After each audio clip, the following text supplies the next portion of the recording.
football face à cette équipe du Sud-Soudan. Alors on va aussi jeter un coup d'œil sur l'autre match bi nga xamantene day opposer cette équipe du Togo face à la RDC bi nga xamantene dañu jóge ci défaite. Donc Sénégal moo leen gagné woon sur le score de 3-2. Les Léopards avaient mené les Lions de la Teranga au stade des Martyrs sur le score de 2-0, une remontada historique.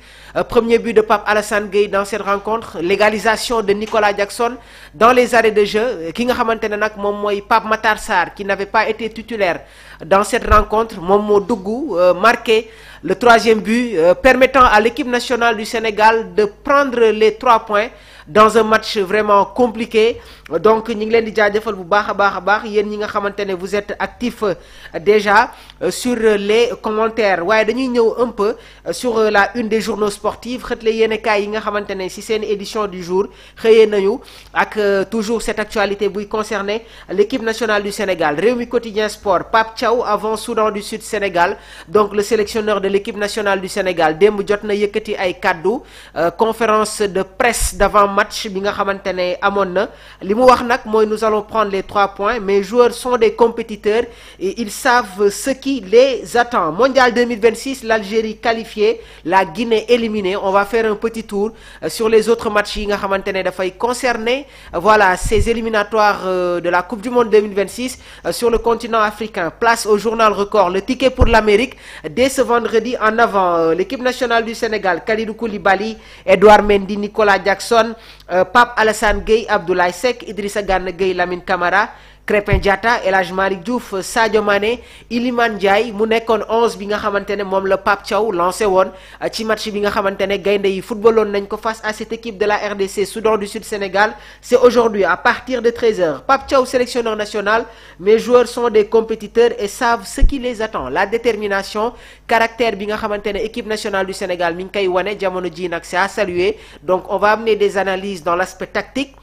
Jox leen tamit le plan bi nga xamantene Pape Bouna Thiaw mi ngi koy préparer. L'autre joueur bi nga xamantene tamit assisté na à cette conférence de presse d'avant match muy Pape Matar Sarr nekk milieu de terrain ci équipe bi di Tottenham nee na jouer un mondial suffit comme motivation. Je pense qu'il y a pas trop de choses à dire après cette appréciation. Donc dinañ ci ñëw une fois sur la compo officielle de l'équipe nationale du Sénégal. Nicolas Dupuis, sélectionneur du Soudan, on va essayer de les faire déjouer. Mu nekk kaddu yi nga xamantene moom le sélectionneur sud-soudanais yëkkati avant le match. Nee na nag dinañu essayer de jouer voilà l'équipe nationale du Sénégal, mais je pense que actuellement l'équipe va montrer sa suprématie face à cette équipe du Sud-Soudan. Donc on va pas tarder à vous donner les compos officiels. Point Actu Sport si xëtam gu njëkk mi ngi ñëw sur voilà en tête d'affiche Pape Bouna Thiaw.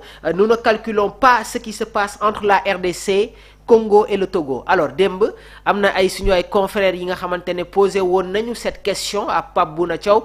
Est-ce que dinañu bàyyi xel match bi nga xamantene RDC war na ko football face à cette équipe bi nga xamantene nag moom mooy Togo. Le coach, le technicien de l'équipe nationale du Sénégal li mu tontu mooy nous nous focalisons pas sur ce match. Le plus important c'est qu'il y a 2 finales à jouer face à cette équipe du Soudan du Sud. Suñ fa jógewee war nañu ñëw football ak cette équipe face à cette équipe de la Mauritanie. Les 6 points sont impératifs pour permettre à nos Lions d'assurer leur première place et aussi voilà valider leur ticket pour le prochain mondial. Éliminatoire mondial 2026, l'Algérie retrouve la Coupe du Monde, la Guinée reste à quai. Donc les Fennecs d'Algérie se sont qualifiés pour la prochaine Coupe du Monde. Tribune Sport, toujours sur l'équipe nationale du Sénégal. Alors à un pas pour les États-Unis, le Canada et le Mexique, il nous reste 2 finales à gagner selon Pape Matar Sarr.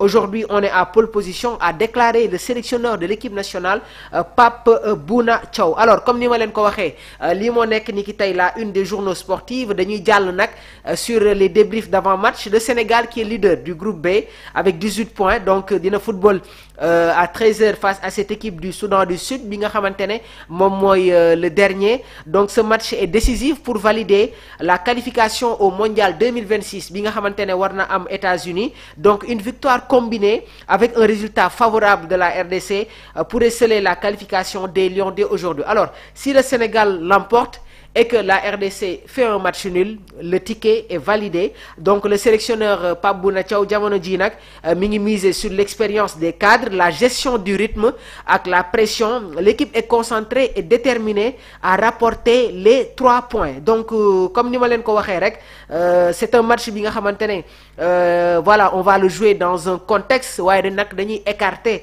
cette pression, mais la confiance de l'équipe de Pape Thiaw est élevée. Les Lions jamono ji ñi ngi viser une victoire probante pour aborder sereinement les dernières rencontres des éliminatoires. Le Soudan du Sud bi nga xamante ne tamit am na un parcours difficile, sera un adversaire à ne pas sous-estimer sur le terrain, mais le favori effectivement c'est l'équipe nationale du Sénégal. Donc on va vous permettre de réagir en direct sur le 77 259 46 95 yéen i tamit ngeen mën a réagir en direct ci bile émission. On va suivre de près, voilà, on va vous donner la compo officielle de l'équipe nationale du Sénégal. Donc dans les buts dañuy am Edouard Mendy, Kalidou Koulibaly capitaine, Moussa Niakhaté, El Hadj Malick Diouf, Krépin Diatta, Idrissa Gana Gueye, Pape Matar Sarr, Ismaïla Sarr, Iliman Ndiaye, Sadio Mané, Nicolas Jackson. Mu nekk 11 bi nga xamante ne ñëpp moom la ñu doon xaarani, et man 11 bi sax moom laa joxe woon. Donc avant la rencontre xam naa ne ñoom doyen univers ñoom Papi Thiolo ñi ngi rafetlu vraiment sur ce 11 de Pape Bouna Thiaw. On va essayer de prendre les différentes réactions yi nga xamante ne jóge na sur certains acteurs ñi nga xamante ne seen xam-xam tamit match na bu baax a baax si wàllum voilà tàggat yaram. Omar, je vais t'envoyer la compo officielle wala su fekkee am nga ko rek foofu, comme ça nga partager ko ak les internautes de DKR 221. Voilà, maa ngi la koy jox Omar, comme ça nga mettre ko en avant pour que suñu mbokk internautes yi ñoom itamit ñu mën a am le 11 de Pape Bouna Thiaw. Dans les buts, Edouard Mendy. Au niveau de la charnière centrale, Kalidou Koulibaly, Moussa Niakhaté, Krépin Diatta qui dépanne sur ce côté droit. Il est en train de faire d'excellentes prestations, donc c'est à saluer. El Hadj Malick Diouf comme arrière gauche, Idrissa Gana Gueye, Pape Matar Sarr au niveau du milieu de terrain. Et en attaque dañuy am vraiment tey jii nii une animation offensive. Dinañu ñëw sur l'aspect tactique. Ismaïla Sarr qui fait son retour gannaaw ba mu manqué woon les précédentes sorties de l'équipe nationale du Sénégal face à cette équipe du Soudan ak équipe bi nga xamante ne moom mooy la RDC. Il fait son retour. La titularisation de Nicolas Jackson, Iliman Ndiaye, effectivement il est présent ak tamit voilà Sadio Mané. Donc nan ngeen jàngatee tey jii nii 11 bi, ban réaction moom ngeen si joxe. Donc mun ngeen woote sur le 77 259 46 95. Omar, c'est bon, jot nga kii bi, jot nga 11 bi. Très bien Omar, ñu ngi koy jaajëfal bu baax a baax moom mi nga xamante ne tamit mi ngi def un travail exceptionnel au sein de DKR 221. Donc la communauté Sport Live 221, venez nous rejoindre. Donc venez nous rejoindre sur DKR 221. On va enchaîner rapidement avec les différentes réactions. Donc Yaya moom tamit xam naa ne il va nous rejoindre sur le plateau. moom tamit démb mu defoon ay analyse yu am solo trop sur le match bi nga xamante ne voilà Sénégal war na ko football aujourd'hui face à cette équipe du Soudan du Sud. Nan ngeen gisee tey jii nii la compo bi nga xamante ne moom la Pape Bouna Thiaw indi.